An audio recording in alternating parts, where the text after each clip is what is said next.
చిత్తూరు జిల్లా చంద్రగిరిలో జల్లికట్టు వేడుకలు అట్టహాసంగా ప్రారంభమయ్యాయి. అయితే ఈ వేడుకలో హైలైట్గా మారారు ఎన్టీఆర్ ఫ్యాన్స్.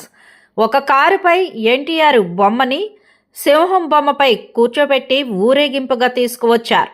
ఈ ఫ్యాన్స్ అంతా సందడి సందడి చేశారు. ఈ వేడుకల్లో ఈ విగ్రహంతో పాటు ఎన్టీఆర్ సినిమాకి సంబంధించిన పోస్టర్లు కూడా ఎక్కువగా చూపించారు. అయితే ఈ వేడుకల్లో నటుడు మంచు మనోజ్ కూడా పాల్గొన్నారు.